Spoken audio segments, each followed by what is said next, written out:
Ayo hati unta lagi hati unta. Kepada semua. Ini atas pada desain.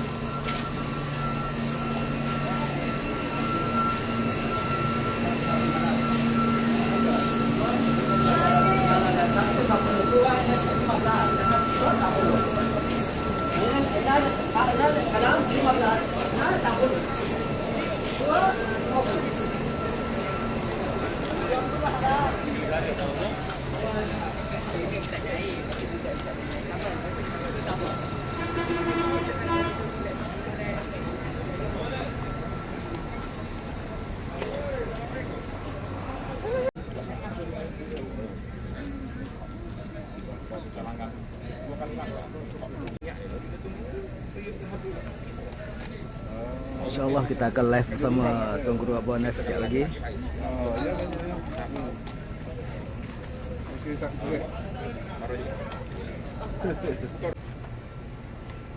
Bismillahirrahmanirrahim. Alhamdulillahi rabbil alamin. Wassalatu wassalamu ala rasuli rabbil alamin, Nabiyyina wa habibina wa qudratina Muhammad ibn Abdullah wa ala alihi wa sahbihi ajma'in wa ba'du. Muslimin dan muslimat, para jemaah sekalian, pada pagi ini Rabu 9 hari bulan 3 2022 kita dapat berkumpul di dataran Al-Hudaybiyah, nama telaga sini Hudaybiyah. Dan tempat yang paling nampak sungguh sikitlah sinilah kawasan ini, tapi tak semestinya di sini pada hari tersebut. Masjid yang kita ada sekarang nama dia Masjid Bai'atur Ridwan. Masjid Bai'ah Ar-Ridwan, maknanya ikat setia yang mendapat keredaan Allah Azza wa Jalla. Itu maksud Bai'atu Ar-Ridwan. Apa cerita di sini? Nah, ini kita panggil dalam jejak sirah kita pada pagi ini, para jemaah sekalian.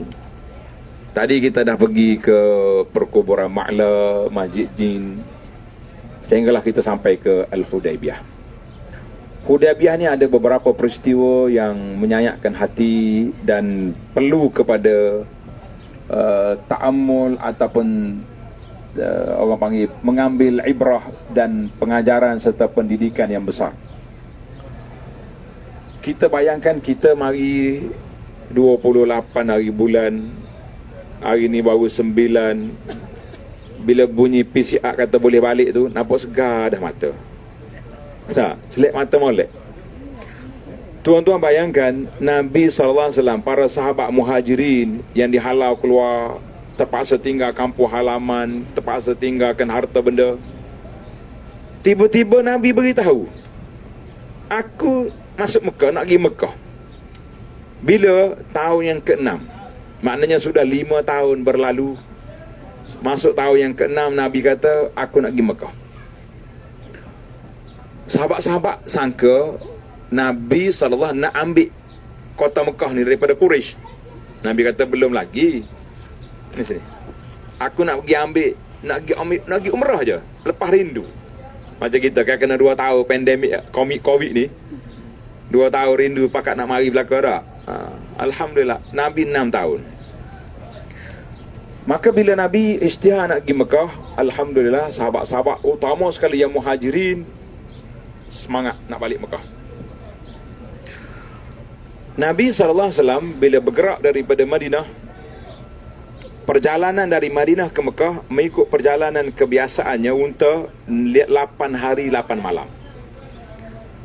Berapa hari? Kita naik bah 5 jam, 7 jam, berasa lama dah. Nak naik kereta api pula. nak cepat lagi. Pengalaman saya bawa kereta sini waktu belajar tu, jarak dia Madinah ke Mekah lebih kurang 430-40 km. Kita bawa sekitar 4 jam lah. Paling laju pun 3 jam setengah. Masa tu tak ada lagi lah kamera-kamera ni. Yang adanya polis. Kalau nampak lapu polis tu asli lah. Jadi Nabi berjalan 8 hari 8 malam dengan rehat-rehat lah, tidur. Dia berhenti di mana yang kita pergi hari tu, telaga apa tu, Rauha, pergi ke jalan sampai ke Mekah. Bila Nabi SAW keluar daripada Madinah, puak-puak Quraisy sudah dapat kesan Muhammad nak masuk Mekah. Panglima Quraisy pada waktu itu kita letak dalam kurungan bertangguh. Maknanya nama dia Khalid bin Walid. Tak boleh kata radhiyallahu anhu pasal tu, sebab dia panglima Quraisy. Si Khalid ni attack, duk tunggu di pintu masuk daripada Madinah ke Mekah melalui Tan'im. Itu jalan dia. Khalid pergi tunggu di Tan'im, tak bagi masuk. Bila Nabi nak masuk, dia attack. Pasal Nabi kata melencong jalan ni sampai ke sini, Hudaybiyah. Jauh jarak tu. Dah lah sekali jenera tabah tu dah. Daripada yang saya sebut Universiti Ummul Qura tadi, nak sampai sini, Lennon juga tidur. Maknanya dia attack, Nabi kita terpaksa kena mengalah sampai ke sini. Bila sampai di sini, Nabi kita berkumpul di sini, air tak cukup telaga. Sebab sahabat Nabi ada 1,400 orang lebih. Telaga di sini kering. Nabi SAW ludah dalam telaga. Ataupun nama Nabi kita minta bekas satu tempat, air keluar daripada jari Nabi SAW. Yang penting air itu jadi banyak. Itu di antara mukjizat Rasulullah SAW. Mukjizat Nabi. Bila sampai di sini, Rasulullah SAW hantar Sayyidina Uthman bin Affan supaya masuk Mekah, pergi berunding dengan Quraisy, minta izin, kami ni pakai ihram. Semua pakai ihram. Mana orang mari umrah, senjata-senjata pun tak ada, duduk dalam sarung semua. Bukan mari nak perang. Unta, kambing semuanya ditanda, al-hadiyu ditanda. Biasanya dia tanda tu macam-macam. Dia ambil selipar, gantung di tengkok. Yang penting unta ini untuk disembelih di Mekah, tak boleh disembelih tengah jalan. Sayyidina Uthman pergi, lama sikit lah. Ialah anak beranak dia tahan dia. Boleh dia ajak makan ke apa ke. Sambil-sambil berunding tu tak sempat nak keluar mari sini. Tiba-tiba kedengaran suara sumbang daripada syaitan. Uthman qad qutila. Uthman sudah dibunuh di Mekah. Maka ketika itu Nabi SAW, Nabi mengatakan, kita tidak akan balik ke Madinah selagi darah Uthman tidak dibalas. Walhad mari tadi tenang-tenang je, tak ada apa, bukan nak mari perang pun, nak mari umrah. Tapi bila orang khianat, kita orang Islam jangan duduk lemah sangat. Orang kata apa pun senyap, tak apalah, sabar-sabarlah. Kita sabar, ada sempadan. Sabar kita ada hudud, kan? Ada sempadan. Maka Nabi SAW ketika itulah ikat setia di bawah pokok, iz yubayi'unaka tahta syajarah. Ketika kamu buat ikat setia di bawah pokok, di mana? Di sini, di Hudaybiyah. Nabi ikat setia, sahabat so. Bai'ah, mana bai'ah ni ikat setia. Kita tidak akan balik ke Madinah selagi darah Uthman tidak ditutup. Sudah. Buat-buat Qori dengar, jangan main. Ini Muhammad, dia tak main-main ni. Habis, hantar balik Uthman cepat. Uthman balik sini, hidup. Masa tu bukan ada WhatsApp. Kalau ada mazhab WhatsApp, senang je. Uthman video call dari Mekah dah. Ada je. Jangan kacau dah. Ada je kat sini. Jadi, tak dia buat apa. Uthman datang. Maka Quraisy pun hantarlah dia. Bila dia dengar Nabi dengan penuh semangat nak lawan ni, Quraisy pun datang. Dia hantar mari perunding yang pertama. Bila dia mari, close, pintu tutup, tak nak buka juga. Tak mau juga benar Nabi kita SAW masuk Mekah. Pakai ihram. Hari yang kedua datang pula perunding lain pula. Orang kata dia ni warak sikit ni. Zaman jahiliah apa, ada hak warak, ada hak jujur. Ada hak apa dia panggil? Ada hak orang panggil tarah-tarah. Orang lebah sikit lah, lebah bagi pihak polis. Lebah bagi pihak polis. Maka ketika itu bila datang hak ni, Nabi SAW kata agak kuat sikit talbiah tu. Dia ni untuk lebah sikit ni, lebah Quraisy. Mudah-mudahan hati dia lembut sikit nak apa ni, nak benar kita masuk. Untuk lebah pun tak jadi juga muka jahiliah ni. Jadi Yang ketiga, barulah datang seorang perunding, nama dia Suhail bin Amru. Suhail bin Amru. Nabi tengok, Suhail datang. Apa mana Suhail? Mana mudah. Nabi tengok Suhail mari, Nabi kata sahalallahu amrana. Allah Ta'ala permudahkan urusan kita. Ini penting kat nama anak ni. Anak-anak kita ni pilih nama, jangan hok beken-beken kat. Suhail eh. Biar pun nama hok kita tengok dia tu mudah. Jangan pun nama mudah pula. Ada juga orang Amaki. tanya dia ni tak mau tua. Nak lagu mana? Kata pun nama muda. Muda ni dia mati pun muda juga. Siapa mati? Muda. Nah. Bila Nabi tengok Suhail datang, Nabi kata sahalallahu amrana, Allah Ta'ala permudahkan urusan kita. Jadi akhir sekali buat perjanjian damai di sini.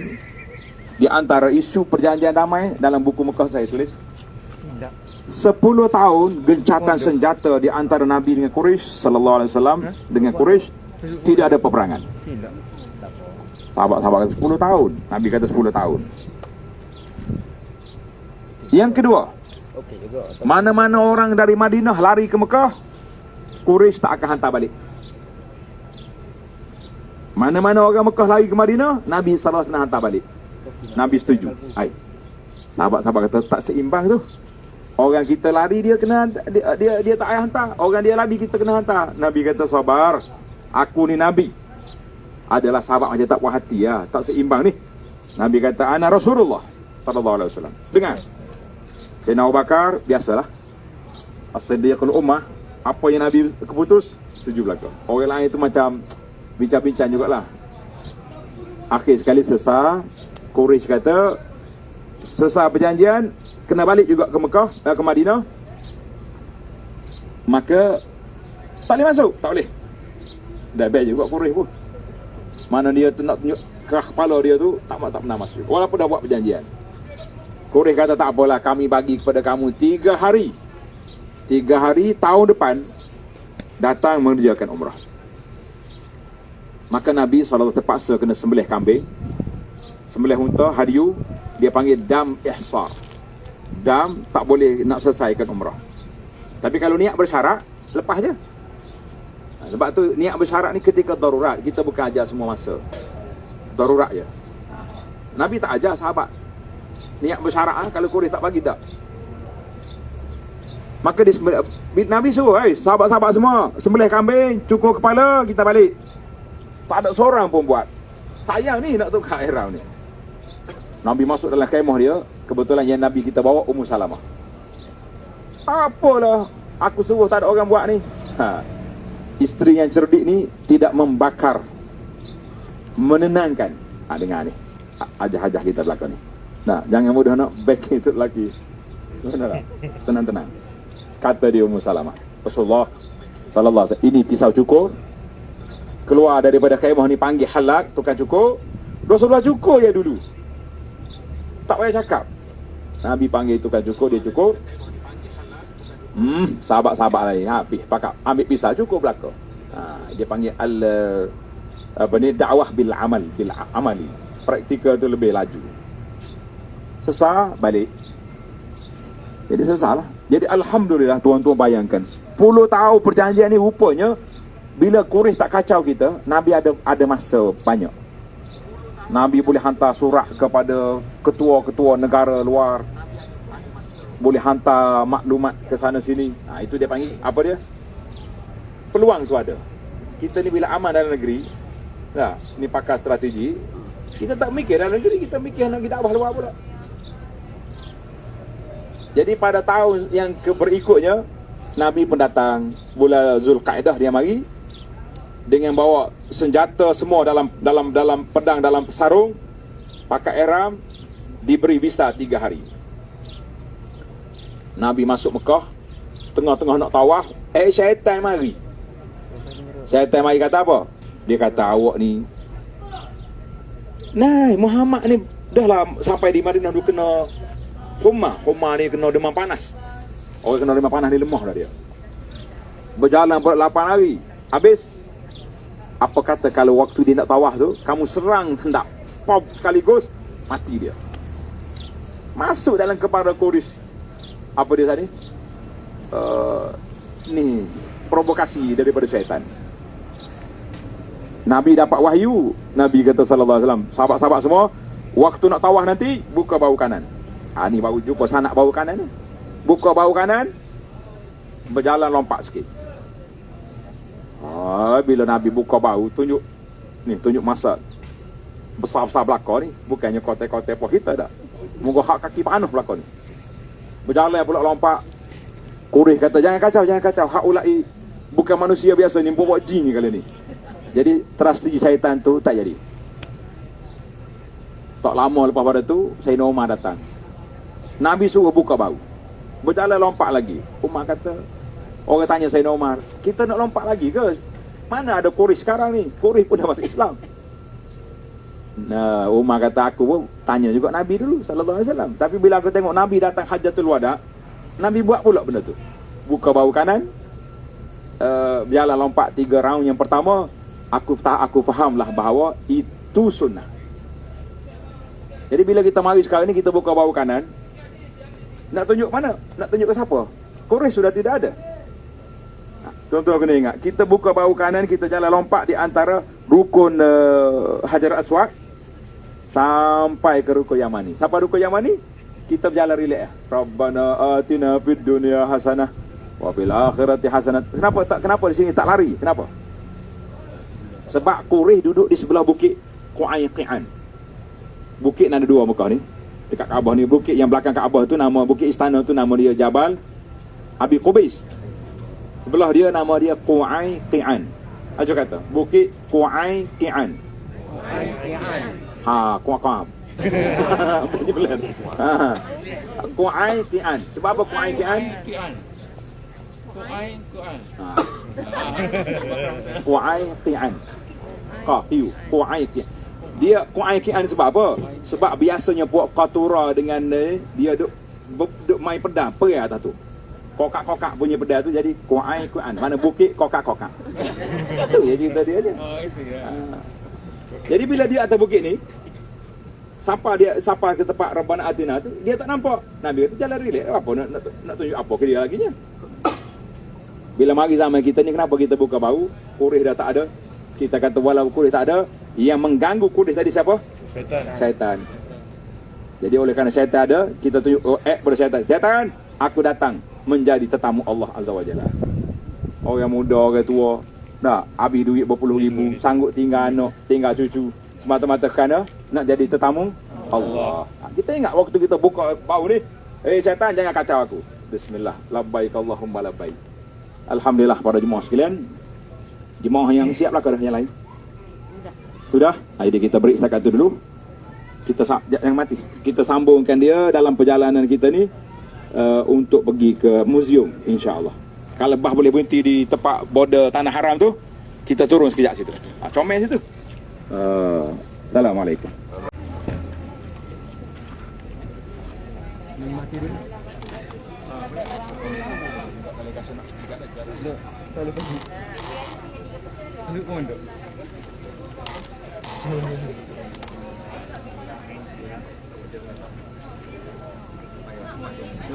Pondok tak apa.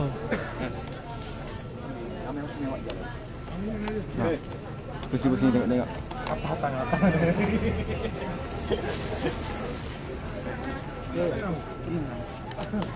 Kai koka. Mulu kai koka. Dan yang sat kai koka ke? Dia cakap kai koka ori.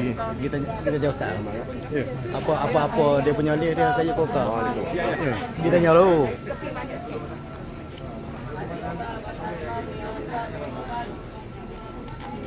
Apa benar tu? Ayah hati unta bat asma.